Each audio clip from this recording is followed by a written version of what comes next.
عايزك تعمل حسابك انك هيتحرق عليك متعة خاصة لو مشوفتنيش على شاشة كبيرة وعملت اشتراك في القناة عشان يوصلك كل جديد. الى كل عشاق السيارات، استمتعوا. في حاجات كتير قوي في الدنيا دي مش لازم تتشاف، بس مهم جدا انها تتحسن. الجمله البسيطه دي فنان نانسي عجرم نسيت تضيف لها حاجه مهمه، اننا مهم برضو ناخدها بعين الاعتبار. زي ايه مثلا؟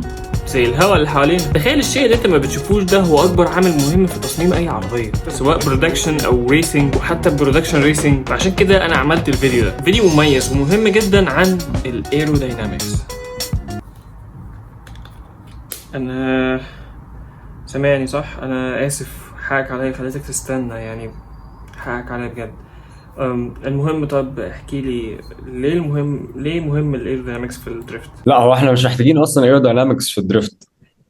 لا زيادة ازاي مش مهم يعني؟ مش مش هنحتاجه في الفيديو ده؟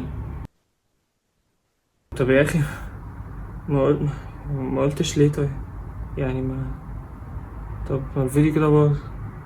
ما أنا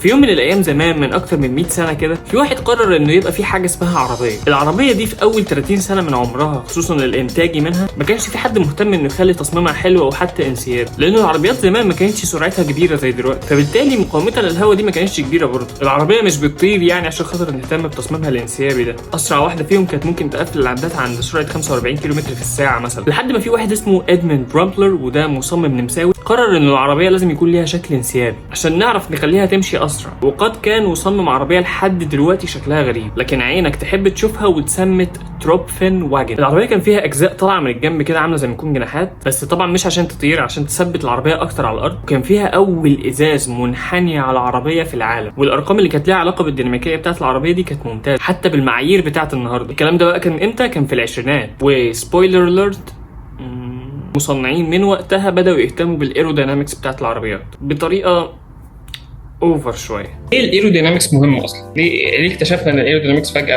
بقى مهم؟ بص، هو ايروداينامكس يعني من زمان جدا. يعني انت مش كان في مرسيدس زمان جدا شكلها غريب، شكلها زي سبيس شيب اصلا. اتعمل بالتالي يا اما في الخمسينات او بعد وورلد وور 2 بالظبط. كانت شكلها غريب قوي على اساس ان هي ايرودايناميك، وكان من اول العربيات يعني ديزاين للايروداينامكس والتوب سبيد والكلام ده. بعدين بعد وقت كتير قوي اكتشفنا اصلا ان الايروداينامكس ليها علاقه بالفيول كونسبشن برضو. يعني هي ما كانتش بس ايروداينامكس للتوب سبيد والسباقات، احنا اكتشفنا بعد كده الفيول كونسبشن بيفرق بجد على الايروداينامكس. وغير الفيول كونسبشن وغير التوب سبيد والكورنرنج وكل الكلام ده، عندك برضو السيفتي بتاع السواقين، عشان انت الهواء لو جت من تحت العربيه، واحنا كلنا شفنا القصص دي، واكيد اتفرجت على جراند توريزمو.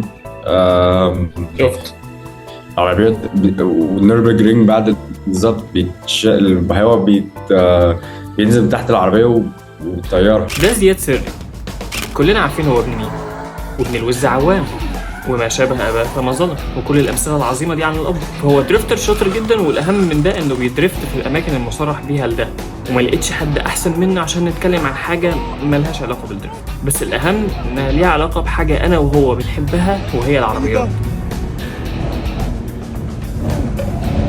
فنرجع لموضوعنا.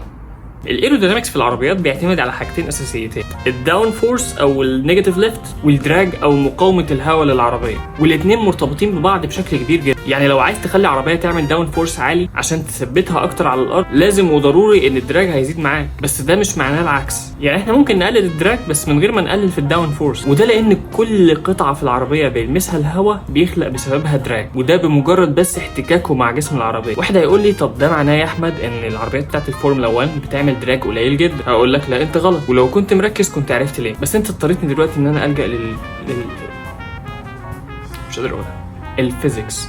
شايفين القانون ده قانون الدراج، وهو عباره عن حاصل ضرب مربع سرعه العربيه في الدراج كوفيشنت، وده ثابت هنرجع له دلوقتي في مساحه السطح اللي بيلمسه الهواء. تعال بقى نمسك القانون واحده واحده نفصفصه. الدراج عشان يقل لازم حاجه من الثلاثه تقل. السرعه انت مستحيل تخليها تقل عشان احنا اصلا عايزين العربيه تمشي اسرع، فاحنا قدامنا المساحه بتاعه العربيه اللي بيخبط فيها الهواء، والثابت اللي هو الدراج كوفيشنت. المساحه في العربيات الفورمولا 1 فعلا هي قليله، بس سرعه العربيات دي كبيره جدا، غير ان تصميم كل حاجه فيها بس عشان خاطر نخلق الداون فورس عالي. وانت طبعا عرفت دلوقتي اننا لو زدنا الداون فورس هيزيد معانا الدراج ضروري، فبالتالي الدراج كوفيشنت هيزيد. طب ازاي الفورمولا 1 عربياتها سريعه كده وفي دراج عالي؟ ده لان التيم بتاع الفورمولا 1 نفسه بيلعب على الوزن وقوه المحرك بتاع العربيه. انك تحرك كتله خفيفه على منعطف اسهل من انك تحركها وهي تقيله، خصوصا لو في حاجه بتثبتها على الارض وتكلبشها زي الداون فورس. قطع قلت تتركب على العربيه عشان تخليها عربيه انسيابيه اكتر.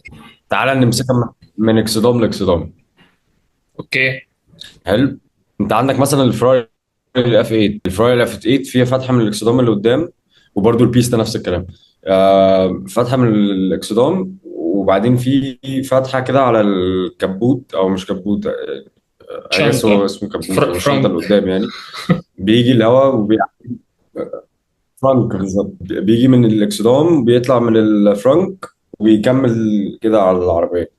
تمام. بس دي بالنسبه لي انا اوفر جدا، يعني مش اوفر، بس هي كبرودكشن كار اوفر جدا. تمام بيخلي الثبات بتاع العربيه من قدام تمسك اكتر. حلو. ماشي. عندك فرونت سبليتر، عندك بقى حاجه اسمها سايد كاناردز. السايد كاناردز دول بيدايركت الهواء من جنب عشان تبقى الديرتي اير تسكيب من الجنب يعني. عندك تحت العربيه عامل زي الديفيوزر، بس هو مش ديفيوزر كده، هتلاقيه على الجي تي 3 ار اس من تحت في حتت كده نفس الفكره الكاناردز بس من تحت العربيه، غير انه في كولينج للبريكس وبتاع، برضه بيشغل الايروداينامكس. يعني هتلاقي في الجي تي ورا هتلاقي في الهواء بتخش للبريكنج سيستم عشان كولينج، بس برضو ده اللي موجود للايرودايناميك. عندك طبعا الوينج كبير جدا، ده اكتر حاجه للداون فورس، واكتر حاجه هم بيعتمدوا عليها على الداون فورس. عندك الديفيوزر بقى ايه، ده من اهم حاجات. الديفيوزر اللي ورا دي يعني الشركات كلها في السباقات او عامه في برودكشن كارز، دي اكتر حاجه هم بيركزوا عليها وبيتست عليها عشان الداون فورس. بص الايروداينامكس كلها لعب بالداون فورس. تمام. طبيعي. فدي والوينج اهم حاجه. وعندك بقى حاجه دي ار اس، تمام، اللي هو تخلي موجوده في الجي تي 3 ار اس، موجوده في هي اصلا فيتشرز موجوده في الفورمولا 1، وهم حاولوا يودوها البرودكشن كارز اكتر. زي ما قلت لك في الاول انه بالظبط، او زي ما قلت لك في الاول انه الاف 1 كارز بيجربوا حاجات، وبعدين بتلاقيه بعد شويه موجوده في العربيات البرودكشن، زي الدي ار اس وزي البادل شيفترز، وفي مليون الف اكزامبل يعني. بس هم دول اكتر اتنين الصراحه شايف انه اف 1 هم اللي بداوا الويف يعني. هتلاقي المرايه اصلا معموله بطرق عشان ما تخلي العربيه ستريم لاين اكتر. ايوه فعلا، في ناس في مصنعين زي المكلارن سبيد تيل شالوا المرايه خالص عشان خاطر الكاميرا.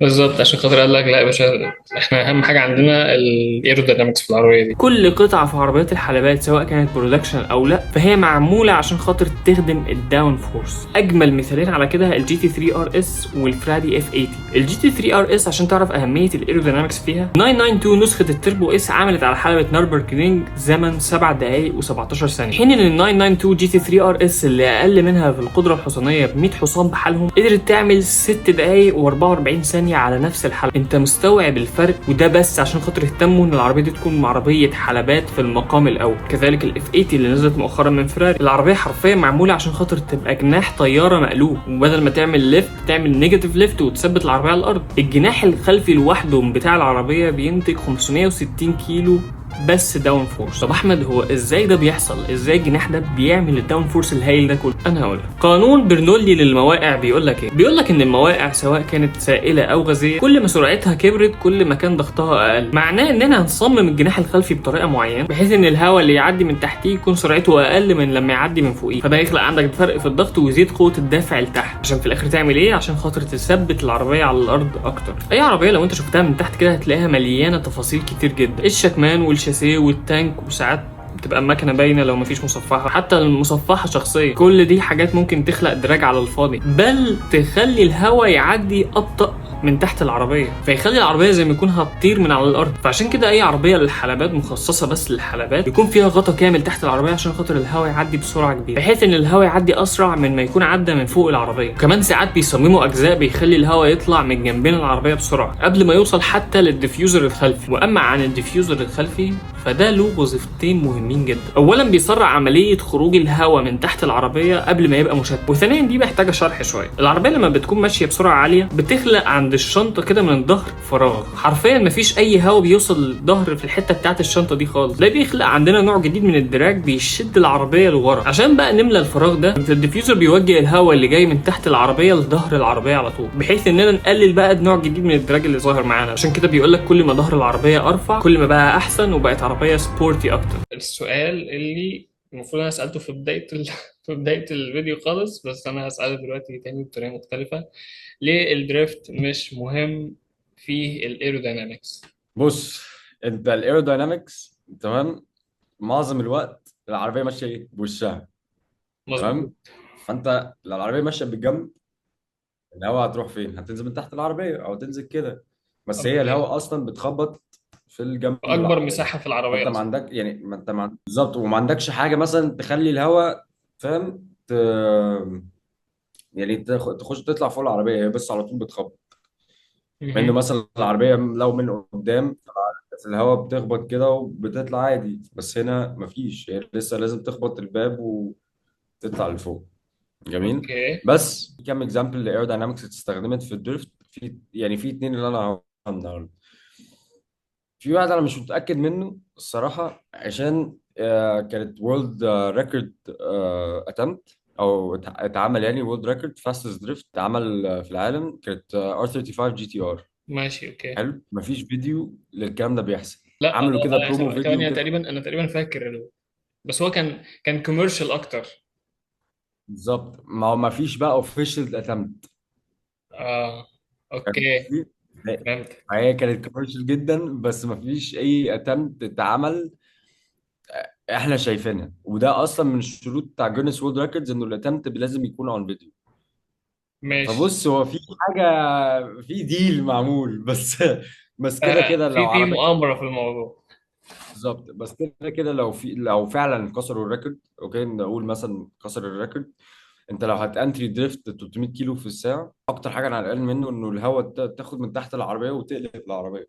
لو ده فعلا انه في مثلا لو الريكورد ده حصل، اكيد مثلا في ديفيوزر تحت عشان تخلي مثلا الهواء تعدي، فاهم قصدي حاجه كده، بس انا مش متاكد الصراحه يعني. بس طالما الريكورد ده اتجرب، فاكيد في جربوا حاجه يعني ايروداينامكس في الموضوع يعني، وكان عليها وينج وبتاع. وفي بقى واحد تاني اسمه ترافيس باسترانا. ترافيس باسترانا ده، بص هو انا مش هينفع اعتبره دريفت، بس هعتبره دريفت عشان هو بيلعب حاجه اسمها جيمكانا. اها. كان بلوك، شفت الكان بلوك والفيديوهات. ايوه ايوه، عارف تكمبلا. هو كان بلوك قبل لما ما بطلش، بس عمل جيم كانا تاني، هي الدنيا شويه.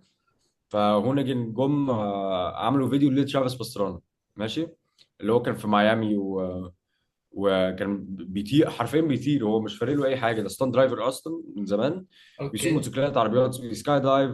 ففي عربيه سوبرو كده اللي هو الفاميلي كار زمان اسمه فورستر باين حاجه كده، ومحطوط البوكسر انجن بتاع سوبرو، طلعت 800 حصان و1000 وشويه نيوتن متر تورك، وحط بقى اكتف ايرو على العربيه، حط على الفرونت فندر فلابس بيطلع وبينزل الاثنين، وحاطط متهيألي وينج كده من ورا، حاطط كام حاجه كده بالديفيوزرز بكل الكلام ده، عشان لما يطير ياخد مثلا الجump، العربيه بتظبط شويه في الهواء عشان يكون بريدكتبل اول لما ينزل. فالعربيه دي بالنسبه لي اسطوريه الصراحه يعني، عشان هو انا اول نفسه مره اسطوره، هو تقريبا هو في تيم وراه اكيد صح؟ تيم هونيجن، وفي رالي تيم معاه برضو، عشان هو كان هو رالي درايفر اصلا. هما اه الرالي دول اصلا ازاي انت؟ اه مجانين بجد. عمل فيديو هو في الارتك، تمام، جاي على نطه وعايز يعمل 360 من على النطه، يعني اللي هو جاي بجنبه على النطه وطالع بجنبه وعايز يعمل 360 في النص الهواء وينزل، فاكر نفسه راكب بي ام اكس يعني، بس مجنون. نزل واتقلب 8 مرات، ركب العربيه تاني ونزل ساق. هو بص، هو ده لا يعني، ده بجد من الناس اللي مش عارف اصلا هو كسر كام عظمه جسمه ده مجنون. رياضة الدريفت زي ما انت شفت في الفيديو اللي انا عملته قبل كده، لو ما رحتش شفته هتلاقيه فوق، هي رياضة خاصة جدا. عربيتك بتمشي بالجنب طول الوقت، ده هيخلي الهواء يواجه مساحة اكبر منها، فيخلق عندنا دراج كبير جدا. بس الدراج الكبير جدا ده مش لدرجة ان احنا ممكن عشانه نركب سبويلر على السقف او حتى نركب سبويلر اصلا، لان في الاول في الاخر انت اصلا هتدريفت لحد سرعة كام يعني. بص اليابان كده كده دول في الدريفتنج يعني توب. ولاقي بقى وينجز، بص ممكن تكون متر يعني في العربيه بيفكرني يعني. بالعربية بتاعت كارز اللي أول سيزون خالص. ايوه ايوه عارف الزرع. ايوه عارف كده كده اليابان هم very stylish with their cars and they do like insane things. بس بيعملوها بفانكشناليتي يعني. هم مش برضو مش بيعملوا حاجه تكسر مثلا سواقه العربيه. فعم نوت شور لو هم يحطوا الوينجز دي ك كشكل ولا لا يعني. انا ابويا الصراحه حط الوينج عنده كان شكل. على الاقل هنا في مصر مثلا ما فيش حد حاطط حاجه زياده تساعد الايروداينامكس. ومعظم الحاجات هي بتخفف وزن. شكليات. خفف وزن برضو يعني، ده برضو حاجه تانية يعني. الكاربون كافلر كده كده. بس انا معظم اللي هو لو هتلاقي مثلا ديفيوزر او هتلاقي مثلا وينج او سبويلر او اي حاجه، هي دي مش محطوط لل ايروداينامكس. ما مش في الدماغ انه ايروداينامكس، هي محطوط عشان الشكل، عشان شكل حلو. كذا. بالظبط. احنا شعب بنحب آه، بنحب المنظرة جدا. بس اقول لك حاجه، احنا لما عايزين نزود جريب في العربيه مثلا، احنا بالسسبنشن، التو ان تو اوت، اه اوكي ايوه، لا دي كاستر، تمام كامبر، ايوه. الحاجات دي. بس ايروداينامكس الصراحه لا يعني. معلش كنت عايز ابوظ لك الفيديو يعني. بس هي فعلا هي ما لا لا اه عادي، ما يهمكش، هي كده كده تمام ومفيش مشاكل. فيديو ما باظش يعني، فيديو تمام كل حاجة.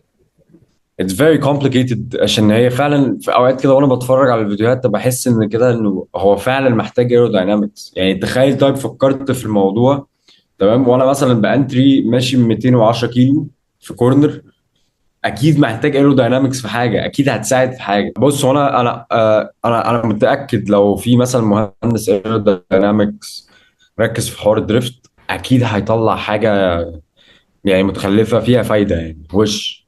بس للاسف هو عالم الدريفت نفسه مش ريسبكتد للدرجه انه واحد مثلا بيفهم جدا في الايروداينامكس، طب الشخص ده ممكن يروح اف 1. وده اصلا ده انت توب التوب في الموت سبورت في الموت سبورت وورلد. اف 1 كل حد عايز يوصل اف 1. فانت بالظبط. ليه هتمسك معلش عربيه دريفت تظبطها وانت لا اصلا بس اصلا بس اصلا انا عايز اقول لك على حاجة. هي سباقات الدريفت عامة أو مسابقات الدريفت عامة هي مش لوكال. يعني مفيش بلد بتحتكرها. مفيش بلد بتقول لك أنا اللي اخترعت الدريفت. أساسا الدريفت ده ماشي، ممكن يكون اليابان هي يعني أول بلد طلع منها الدريفت، بس ما احتكرتوش. ما قالتش مثلا إنه لا دي رياضات لوكال أنا ما ينفعش أطلعها بره مش عارف إيه، لا. لا هو اصلا الدريفت لو هنتكلم صريح برضو، هو كان اي حد عنده عربيه قويه كان بيحاول يخمس. بالظبط. معلش اكيد الامريكان برضو اول لما مثلا الماستنج طلعت، اصل الدريفت بدأ امتى 70s او ممكن اخر 70s او 80s يعني. مم. اي حد كان بماستنج وقتها اكيد برضو كان بيخمس، او كورفات في امريكا، او فاهم قصدي، اكيد كان بيجربه. وانت مش محتاج اكتر من دبرياج ويلا، ما العربيه دي كانت بالظبط خلف. بالظبط ده حقيقي. بس أنا مبسوط أوي. والله انا كمان شرفت بيك يا احمد والله. بجد، وأنا كمان يا حبيبي قلبي والله اتشرفت بيك أكتر. و...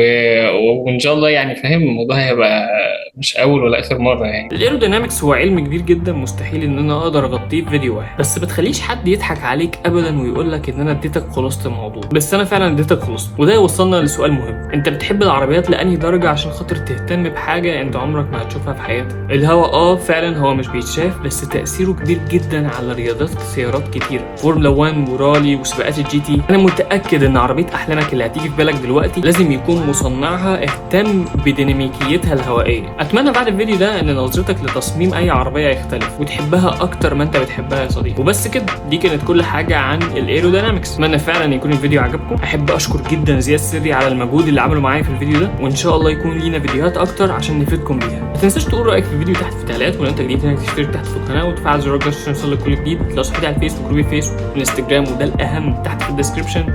ويلا سلام.